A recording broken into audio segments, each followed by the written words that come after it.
नमस्कार, मैं सोनू ओझा बीमा क्यों चैनल में आपका फिर से स्वागत करता हूं। आज हम बात करेंगे कि बीमा क्यों ज़रूरी है, खासकर उन लोगों के लिए जिनके घर में बेटी है और उनकी शादी की चिंता के लिए मध्यम परिवार या गरीब परिवार हमेशा चिंतित रहते हैं। बेटी ने जन्म लिया तो मानो उनके ऊपर एक आफत सी गिर जाती है उनकी शादी की चिंता को लेकर। साथ में इसके पहले बेटी को पढ़ाना भी है, अच्छी परवरिश भी देनी है, संस्कार भी अच्छे देना है। लेकिन ये गार्जियन सब कुछ करते हुए उनके दिमाग में कहीं चिंता बनी रहती है कि हम अपनी बेटी की शादी अच्छे परिवार में कैसे करें, कि जिससे खर्चा ज़्यादा है, दहेज भी देना है, सब कुछ करना है, भविष्य में हम रहें ना रहें तो क्या होगा, बेटी की शादी कैसे होगी। तो बेटी के बेहतर भविष्य की चिंता हमेशा माँ बाप को रहती है। देश की तरक्की में महिलाओं को योगदान को देखते हुए सरकार भी बेटियों के सुरक्षित भविष्य और हितों को लेकर अच्छे कदम उठा रही है और सरकार अच्छे प्लान जो है, स्कीम जो है वो लागू कर रही है। जैसे पोस्ट ऑफिस की सुकन्या समृद्धि योजना हुआ, फिर से LIC भारतीय जीवन बीमा LIC की कन्यादान स्कीम है। हर गार्जियन अक्सर कंफ्यूज रहते हैं कि इन दोनों में से कौन सी स्कीम बेहतर है, सुकन्या समृद्धि योजना या फिर LIC कन्यादान स्कीम। बता दें कि इन दोनों से मिलने वाले रिटर्न और फायदों में काफ़ी अंतर होता है।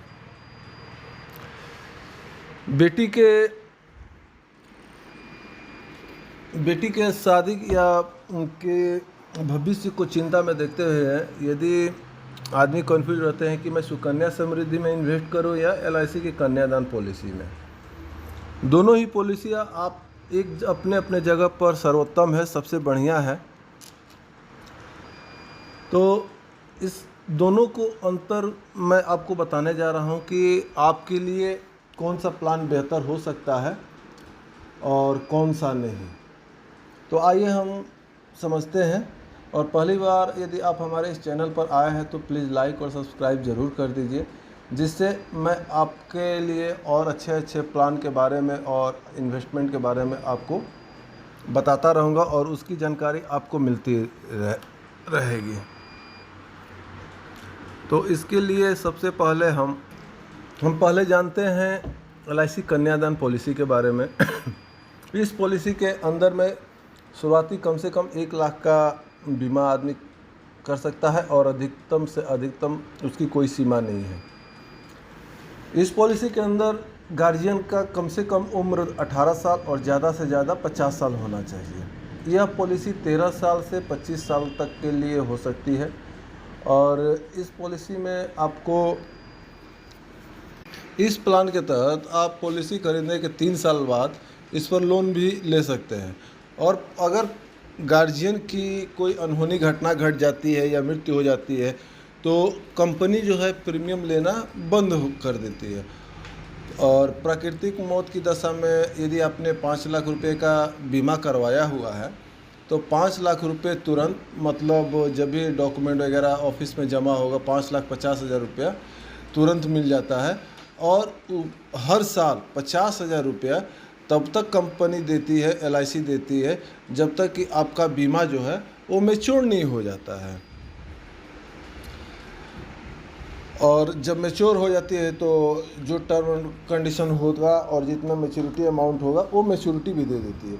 तो इससे ये पता चलता है कि ये पॉलिसी लेने से हमें हर तरह से फ़ायदा है और गार्जियन का जो सपना है वो सपना किसी भी हाल में पूरा होगा, पॉलिसी प्रीमियम या बीमा लेने के अनुसार।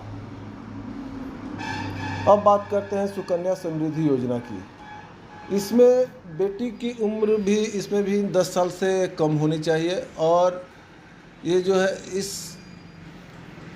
इसमें यदि आप 1.5 लाख रुपया, इसमें हाईएस्ट 1.5 लाख रुपया तक निवेश कर सकते हैं, इससे ज़्यादा नहीं। और कन्यादान पॉलिसी में ये कोई बाध्यता नहीं है कि 1.5 लाख, आप उसमें साल का 3 लाख, 4 लाख, 5 लाख भी अपने अनुसार जमा कर सकते हैं। ये सुकन्या समृद्धि जो है बच्ची के 21 साल होने पर या उसकी शादी के समय ही मैच्योर होता है, इनमें से जो भी पहले हो। और इस पैसे की मालिक जो है वो बच्ची ही होगी, और पैसा जो है वो बच्ची को ही मिलेगा, उसी के खाते में पैसा जाएगा। और इस सुकन्या समृद्धि में लोन की कोई फैसिलिटी नहीं है। यहाँ खाता धारक जो है वो बच्ची खुद होती है, इसलिए उसके निधन की दशा में परिजन को भुगतान के अनुरूप जमा सम एश्योर्ड ब्याज के साथ दे दिया जाता है। मतलब यदि बच्ची का निधन हो जाता है बीच में मैच्योर होने के पहले, तो आपने जो जमा किया हुआ है वो पैसा और उसका जो ब्याज इंटरेस्ट जो बनता है वो मिलाकर वो कंपनी गार्जियन को दे देती है। यहाँ पर कोई LIC कन्यादान पॉलिसी की तरह मुआवजा नहीं मिलता है, ऐसा कुछ बात नहीं है। तो इस तरह आप समझ सकते हैं कि कन्यादान पॉलिसी और सुकन्या समृद्धि में क्या फ़र्क है। एक तरफ आपको इस तरह समझे कि LIC की जो कन्यादान पॉलिसी है, एक बीमे के साथ 3 आदमी का रिस्क कवर होता है, और सुकन्या समृद्धि योजना में ऐसा कुछ भी नहीं है। सुकन्या समृद्धि योजना में कोई रिस्क कवर नहीं है, कोई एक्सीडेंटल रिस्क कवर नहीं है, ना कोई नॉर्मल रिस्क कवर है। यदि भविष्य में कोई दुर्घटना घटती है तो वो वहीं पर बंद हो जाता है, लेकिन ऐसा LIC की कन्यादान पॉलिसी में ऐसा कुछ नहीं है। यदि भविष्य में गार्जियन के साथ कोई दुर्घटना घटती है, या कैंडिडेट के साथ में कोई दुर्घटना घटती है, तो वो पॉलिसी बंद नहीं होती, वो चलती रहती है, और उसका जो प्रीमियम है वो LIC भरना शुरू कर देती है, और बीमा धन का 10% हर साल भी देती है। तो मेरे हिसाब से सुकन्या समृद्धि योजना से बेहतर आपकी LIC की कन्यादान पॉलिसी बेहतर है। इसे आप लोग ज़रूर लें। इसके बारे में और अधिक जानकारी करने के लिए मेरा नंबर है 9661969090 पर कॉल भी कर सकते हैं। पूरे भारतवर्ष में कहीं से भी ये आप ऑनलाइन भी हमसे ये पॉलिसी ले सकते हैं। इस स्क्रीन पर भी मेरा नंबर दिखाई दे रहा होगा, 9661969090। मेरा नाम सोनू ओझा होगा। आप हमें कभी भी कॉल करके ये पॉलिसी के बारे में और अधिक जानकारी ले सकते हैं, और भी हमारे पास LIC के बहुत सारे कॉन्सेप्ट हैं, आप ले सकते हैं। धन्यवाद। यदि आप हमारे इस चैनल पर पहली बार आए हुए हैं तो प्लीज़ लाइक और सब्सक्राइब ज़रूर कीजिए, जिससे मैं आपको और अच्छे इन्वेस्टमेंट के प्लान बताता रहूं। धन्यवाद। जय हिंद।